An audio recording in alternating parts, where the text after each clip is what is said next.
Hi friends, అందరూ బాగున్నారా? So నేనే మీ అభిని. సో ఈరోజు మనం ఒక ఫెంటాస్టిక్ మ్యాజిక్ స్టోరీతో మీ ముందుకు అయితే వచ్చాను. ఈ స్టోరీ చాలా ఇంట్రెస్టింగ్ ఉంటుంది ఫ్రెండ్స్. మీరు వినే కొద్దీ ఇంట్రెస్ట్ పెరిగేలా. సో ఒకే ఒక మాట, ఈ వీడియోని చూసే ముందు ఎవరైనా మన ఛానల్ కొత్తగా వస్తే మన ఛానల్ సబ్స్క్రైబ్ చేసుకోండి. ఈ వీడియోని లైక్ చేసి కుదిరితే మీ ఫ్రెండ్స్కి కూడా షేర్ చేసి ఈ స్టోరీని ఎంజాయ్ చేయమని చెప్పండి. సో ఇప్పుడు మన స్టోరీని స్టార్ట్ చేద్దాం. ఈ స్టోరీ ఒక సామాన్యమైన వ్యక్తిది భయ్య. ఆ వ్యక్తి పేరు రాహుల్ అని పెట్టుకుందాం. మీకు ఓకేగా? రాహుల్ అని పెట్టుకుందాం భయ్య. రాహుల్ ఒక బద్ధకంగా ఉండే అబ్బాయి. ఈ రాహుల్కి ఎంత బద్ధకం అంటే వాళ్ళ అమ్మ ఒక చాలా ఇంపార్టెంట్ పనిలో ఉంది. ఏంటంటే ఇప్పుడు వాళ్ళ అమ్మకి పెన్ను కావాలి. పెన్ను రాహుల్ సోఫాలో కూర్చొని ఉన్నాడు. పెన్ను కరెక్ట్గా రాహుల్ పక్కన ఉంది భయ్య.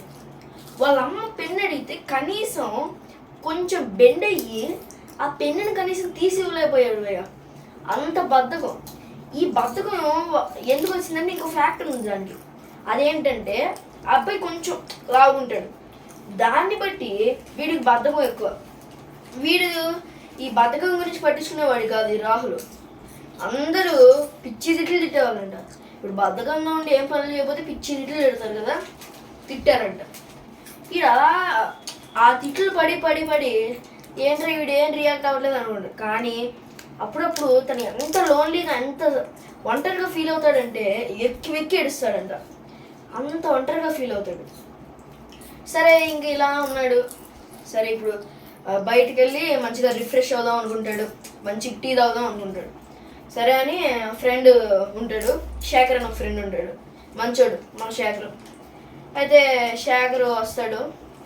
ఇంకిద్దరు బండి వేసుకొని కొంచెం లాంగ్ వెళ్తారు. ఇప్పుడు మంచిగా ఫ్రెష్ అయ్యి తగిలితే ఎనర్జైజ్డ్గా ఫీల్ అవుతారు కదా. సరే అని టీ తాగడానికి వెళ్తున్నారంట. ఎవరికంటే మన శేఖర్ భయ్య స్పీడ్ బండి తీసుకెళ్ళాడు. సడన్గా స్పీడ్ బ్రేకర్ వచ్చింది. ఆ స్పీడ్ని తట్టుకొని మన రాహుల్ భయ్య పక్కనే ఉన్న పొలాల్లో పడిపోయాడు. ఎగ్గిరి ఒక్కసారి పడ్డాడు. శేఖర్కి కూడా ఏం తెలియదు, సైలెంట్గా ఉన్నాడు. సరే ఇప్పుడు శేఖర్ ఏం చేశాడు, అలా వాడే మాట్లాడుకుంటూ రాహుల్ ఉన్నాడని ఊహించుకొని మాట్లాడుకుంటూ అలా టీ షాప్ దగ్గరికి వెళ్ళిపోయాడు. టీ షాప్ దగ్గరికి వెళ్ళి ఇప్పుడు మామ దగ్గర ఆ షాప్ వచ్చింది అంటాడు. ఉరుకు లేదు పలుకు లేదు. మామ దగ్గర అని వెనక్కి చూస్తే ఇప్పుడు ఈ అమ్మ బంటి ఎవరు లేరు అక్కడ. రాహుల్ గడేడి నాతో పాటే వచ్చాడు కదా అని ఆలోచిస్తూ ఉంటాడంట.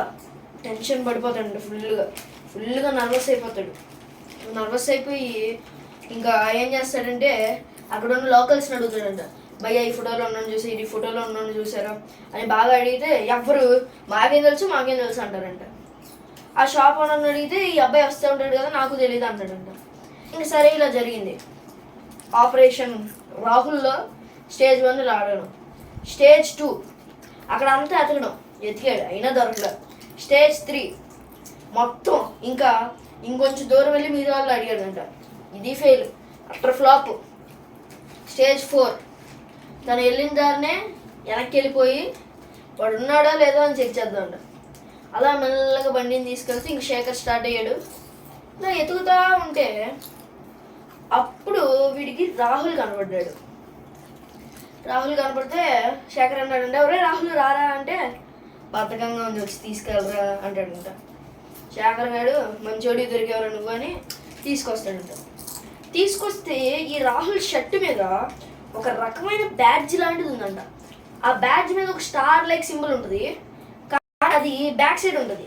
ఫ్రంట్ సైడ్ ఒక పేపర్తో చుట్టేసి ఉంది. అరే శేఖర్ అంటాడంటే అరే రాహుల్ ఏంట్రా ఇది నీ షర్ట్ మీద అంటే అంటాడు, అరే ఇందాక నేను ఇక్కడ ఇలా పడిపోయి ఉన్నాను కదా, అరవ బుద్ధి కావాలని నేను లెగలేకపోయానని అప్పుడు అలా ఉన్నాడంట. అలా ఉంటే ఒక బాబాజీ ఇలా పరిగెడుతూ ఉన్నాడంట. వెనకాల 5 కుర్రోళ్ళు ఆ బాబాజీని వెంటాడుతున్నారంట. ఆ బాబాజీ చేతిలో ఉన్న ఈ బ్యాడ్జ్ ఏదైతే ఉంటుందో ఇలా ఇసిరేసాడంట పొలంలో ఇసిరేస్తే కరెక్ట్గా అది వచ్చి మ్యాజికల్గా వచ్చి ఇక్కడ పడింది రాహుల్కి. రాహుల్ ఏంటబ్బా ఇది అని దులుపుకోకుండా అలాగే ఉంచుకున్నాడు. మరి ఆ మనోడికి అంత బద్ధకం. ఇంకా శేఖర్ చెప్తాడంట, రే బాబాజీ అంటున్నావు ఏదో దుష్టశక్తి అయి ఉంటుందంటే దుష్టశక్తి లేదు ఏం లేదు అని పక్కన పడేస్తాడంట. శేఖర్ చాలాసార్లు చెప్తా ఉన్నాడంట, అరే చూసుకోరా అంటే శేఖర్ గారిని 4 తిట్టి ఇంకా ఇంటికి వెళ్ళిపోతాడంట. ఇంటికి వెళ్ళిపోతే ఇప్పుడు ఒక ట్విస్ట్ స్టార్ట్ అయింది. అందరూ కూర్చొని ఏడుస్తున్నారంట. అమ్మ, అమ్మమ్మ, నాన్నమ్మ అందరూ ఏడుస్తున్నారంట. ఏంటి ఎందుకు ఏడుస్తున్నారు, ఏమైంది అని అడిగితే ఒక్కళ్ళ మా ఆన్సర్ ఇవ్వట్లా. ఇలా జరుగుతుంది. ఇంకా ఫుల్ టెన్షన్. మా ఎందుకు ఏడుస్తున్నారమ్మా, ఏమైందమ్మా, ఎవరికి ఏమైందమ్మా అంటే ఏడుస్తానే ఉన్నారు, ఏం చెప్పట్లా. నాన్న అడుగుతాడంట. నాన్న అడిగితే సడన్ షాక్, ఒకే ఒక మాట, మీ తాతయ్య చనిపోయాడు. అంతే షాక్ అసలు. మొన్నటి దాకా బాగానే ఉన్న తాతయ్యకి ఏమైందబ్బా సడన్గా చనిపోవడం ఏంటి అని అడుగుతాడంట. అడిగితే అప్పుడు నాన్న జరిగిందంతా చెప్తాడంట. 2 days బ్యాక్ అంటే మొన్న వాళ్ళ తాతయ్య ఆఫీస్కి వెళ్ళాడు. రాహుల్ వాళ్ళ తాతయ్య ఆఫీస్కి వెళ్ళి నైట్ డ్యూటీ పడడం వల్ల అక్కడే ఉంటాడు, అందుకు ఇన్ఫార్మ్ చేస్తాడు. మళ్ళీ నెక్స్ట్ డే మార్నింగ్ కూడా నైట్ డ్యూటీ పడిందని అంటాడు. ఇంక సర్లే ఆయన వర్క్ చూసుకుంటాడని నెక్స్ట్ డే మార్నింగ్ కూడా ఎన్ని రోజులు నైట్ డ్యూటీ చేశారు, రెస్ట్ తీసుకోవాలి కదా అని కాల్ చేశారంట. కాల్ లిఫ్ట్ చేయట్లేదంట. ఇప్పుడు వికాస్ అనే ఒక నైబర్ ఉన్నారంట. నైబరు న్యూస్ పేపర్ చేతిలో పట్టుకుని మార్నింగ్ కదా, ఎర్లీ మార్నింగ్ పరిగెత్తుకుంటూ వచ్చాడంట. పరిగెత్తుకుంటూ వస్తే అప్పుడు రాహుల్ వాళ్ళ నాన్న అడుగుతారంట, ఏమైంది వికాస్ గారు, ఏమైంది, ఎందుకు ఇలా పరిగెడుతున్నారంటే, మీ నాన్నగారిని అక్కడ ఎవరో గన్నుతో కాల్ చేశారండి, నేను చూశాను, బతికించడానికి ఎంత ట్రై చేసినా అవ్వలేదు, చనిపోయారు, ఇంకా మన చేతులు జారిపోయింది, ఆ సిచ్యువేషన్ ఏం చేయలేమంటే. అందరు షాక్ అంట. అంటే మొన్నటిదాకా బాగానే ఉన్నాయని అంత కక్ష పెట్టుకొని అంతలా ఎవరు చంపుతారు, ఎందుకు చంపుతారు? ఇంకా రాహుల్ ఫుల్ పిచ్చెక్కిపోయి బాధలో అలా కూర్చొని ఏడుస్తూ ఉంటాడంట. ఏడుచుకొని మా తాతయ్య అని ఏడుస్తుంటే ఈ చేతికి ఈ బ్యాడ్జ్ ఉంది చూడండి, ఆ బ్యాడ్జ్ తగిలిందంట. ఆ బ్యాడ్జ్ తగలంగానే పేపర్ ఫీల్ వచ్చిందంట. పేపర్ ఫీల్ రాగానే ఆ లెగిసి ఆ పేపర్లో ఉన్న చదువుతాడంట.